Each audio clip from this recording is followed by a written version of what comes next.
Ang ang isa na hindi ko malilimutan sa aking serbisyo ay yung panahon ni ERAP, yung all-out war ni ERAP. Naasan kami doon nung July ay naasan kami noon sa dito sa Infanta, pero nung meron ano doon sa Cotabato, yun pinadala kami lahat doon. July yun, hindi ko man na matandaan kung anong araw. Basta nung tinamaan ako, nung nalaman ko na lang na July 7, nung tinamaan ako ng alas 5 ng hapon. Yun yung isa kong private pa noon, private. Nangyari sa akin na wounded ako nung Paano nangyari yung interview, Master? yung sa hindi ko na alam kung anong basta hindi ko na alam kung kuan, basta matanda yung kuan ko lang yung hapon ng 7, yung patapos na rin yung ano, patapos na yung patapos na yung malapit nang makuha yung Abubakar sa last squad na, yung sa Jaguar post na, yung last defense na ng kalaban. Doon ako na-wounded. Yung sa alas 5 ng hapon, pinag-clear kami sa taas, pinapa-clear yung isang mataas na kandon bago kami magluto, kasi ako ang telescout. Kasama ko sa team na umakyat, nauna yung team ni CO. Tapos nakikita nila na may kumakaway na kalaban doon, tapos tinira nila ng 90. Tapos noon, inakyat na namin. Nakakyat yung isang team, tapos sumunod kami doon na yung nirat-rat kami doon na paakyat. Nung sigawan na, putukan na, mga padilim na noon nung sinabihan ako na i-recover si CO. Yun, may kasama naman ako noon. Pinadihan ako no Staff Sergeant Kachero. Pinasa sa akin si CO kasi wounded na si CO, nagbakbakan sa taas. Hindi ko alam kung kinabukasan ko lang nalaman na yung putukan na yun may nadali sa amin dalawa. Patay yung dalawa, wounded yung, halos na wounded yung isang team na nakaakyat. Pero nasa paganyan din kami.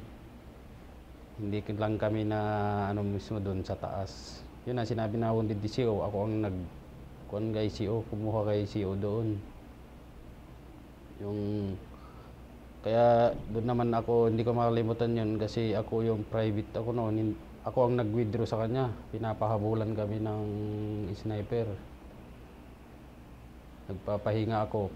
Kada isang buhat pahinga, tanggal ako ng upper para sabay buhat na naman kay yung CO namin, si Major Manzano. Pagbuhat ko, pagka medyo pagod na naman, ano ko na naman siya baba, tapos kasi mabigat siya mabigat, tinanggal ko yung combat para magaan. Sabay yung pangatlo, kasi pababa na ako sa low ground, kasi ang tinatarget ko, punta na kami dun sa baba, yung sa tangke, may kasi doon na yung mga kasama namin sa baba, yung palar.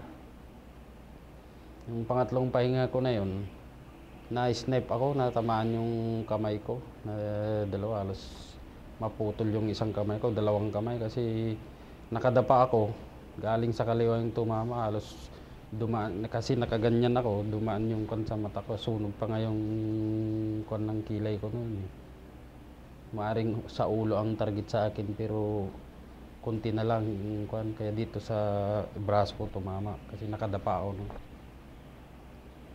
Yun lang yung hindi ko makalimutan. Tapos dinala ko hindi ko na malaman kung saan ako dinadala, hindi ko malabo na ang paningin noon sa dami ng dugo na ano.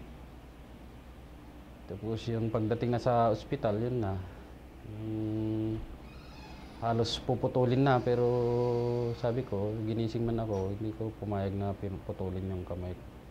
Kaya ngayon, medyo nasib naman, pero balda na. Anong hindi ka ba natakot nung encounter kayo, Master? Hindi sa mga private kasi linuloko nga nila ako, private ako na. Kasi naririnig ko sa mga senior noon na mga ilang metro lang may kalaban na, kasi palagi akong nagtatanong sa mga senior kung sabi nyo mayroon ng kalaban, wala pa naman. Kaya nagulat lang ako nung pagdating na ng kuan, ganun pala. Ilang Yung araw yung operasyon na yun, Master? Hindi ko matandaan kung ilang araw yun, basta yung isang linggo yung kuan ni Palugit ni Estrada noon, yung na kunin yung Abubakar. Yung hirap niyo doon, ang operasyon na yun. Mahirap kasi walang tubig. Siyempre ako private, siyempre naranasan ko yung hirap kasi walang tubig. Nagluluto ako sa yung sabaw ng buko. Mahirap ang tubig doon noon. Mga ilang araw na wala kayong tubig.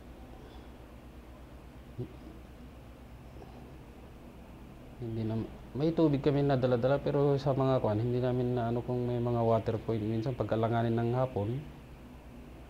Pagka wala na talagang na malapit na tubig, kuan na naghanap na kami ng ibang paraan. Hindi naman umabot ng mga isang araw, paminsan-minsan lang yung parang may paghultan na wala talagang tubig. Hanap kami ng Paano mo ni-recover si CO? Kinuha ko dun sa taas na tamaan na siya. May nagpasa sa akin. Binuhat ko yun siya. Binigay ko yung nagpaalalay ako dun sa kwan. Binuhat ko siya, tapos pinahawak ko yung baril ko. Yung nagbody sa akin, yung tagahawak ng kwan, ng baril ko. Ang para hawakan yung baril ko, para ang ko lang, mailapit sa CCO dun sa doon sa tangke. Ano yung tama ng CO? Maraming tama, hindi ko man bali din yung kamay ni CEO eh. Tapos dito. Tapos yung cup niya, may tama dito yung cup niya. Hindi ko alam kung paano natamaan yun. Tapos ano yung sabi niya sa'yo nung nagsasabi ka ba siya? Nagsalita siya noon, sabi niya.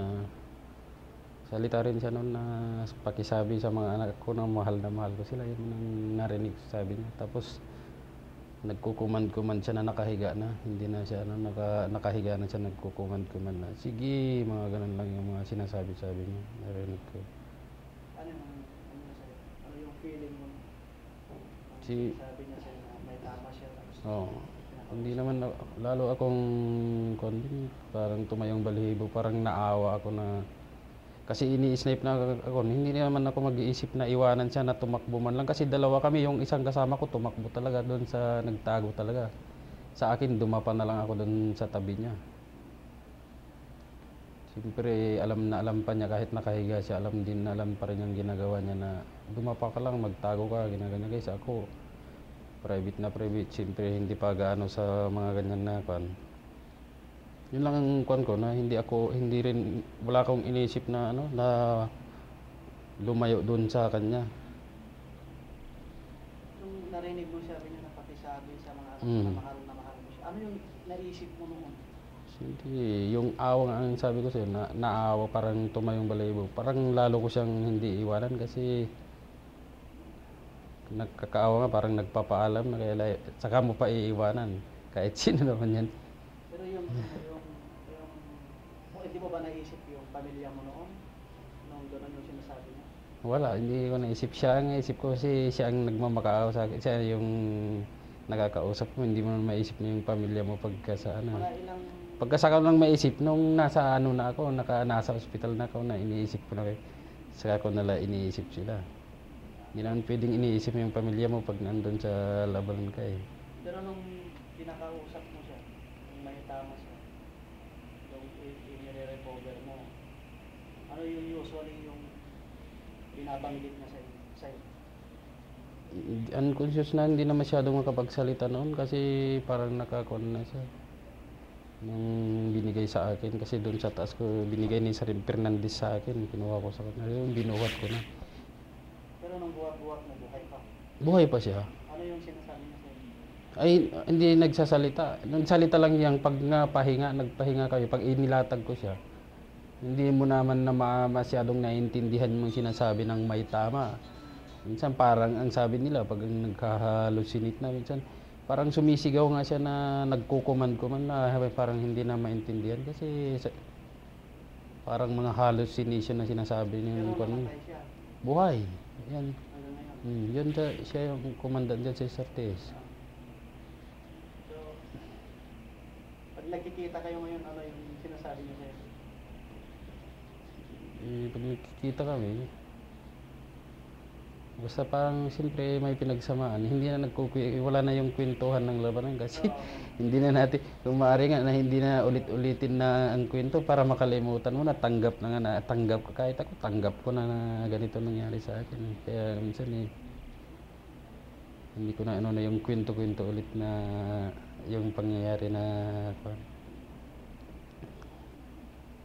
So, yung hirap mo na yun, Master, grabe na. Hindi mo inisip na patay nung i-recover mo siya, hindi mo inisip na ikaw ang Hindi rin.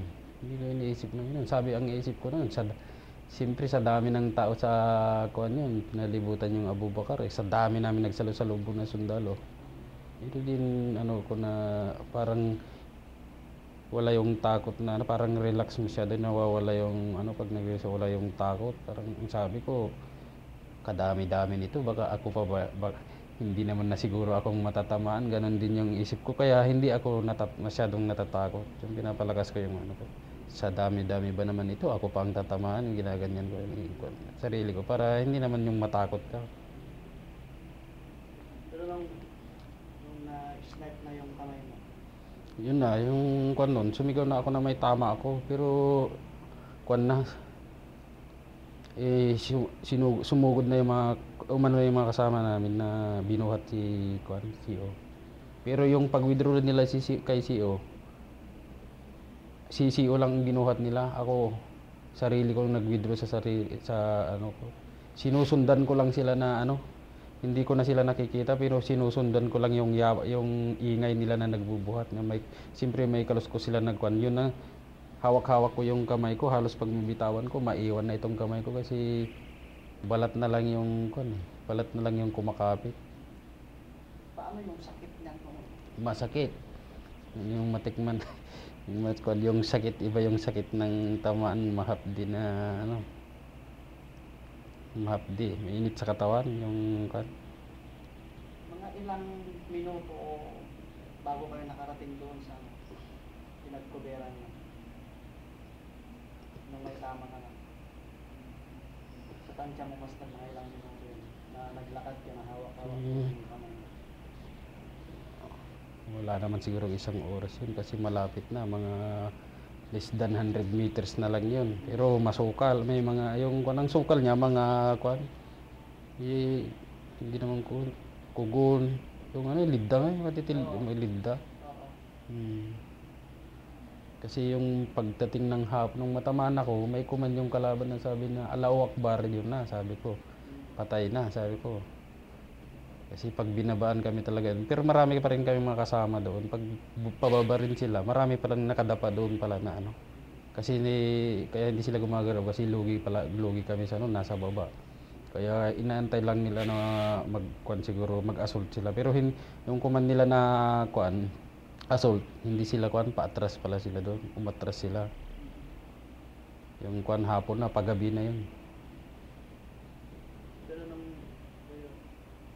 na ano yung kamay mo, ano yung unang pumasok sa isip mo? Yung tinama ko, siyempre, yung pagkatama ko talaga, yung pagkahit yung nabigkas ko, Diyos ko, sabi ko nung tinama. Yun lang ang sinabi ko nung ano ko, yung pagkatama ng halos nasabayan ko yung pagsabi ko ng gano'n. Pero nang hawak-hawak mo yung kamay mo, Master. Oo, hinahawak ko kasi maiwan na siya maiwan. Pag atras ko, nakadapa ako. Pag bagong ko na-atras ako, ito lang medyo may pwersa pero may tama rin tong isa. Hindi lang na umabot sa buto. tuklap lang yung dalawang kamay ko. Hindi ako ito. Sa tingin mo, ano yung nakatamang baril?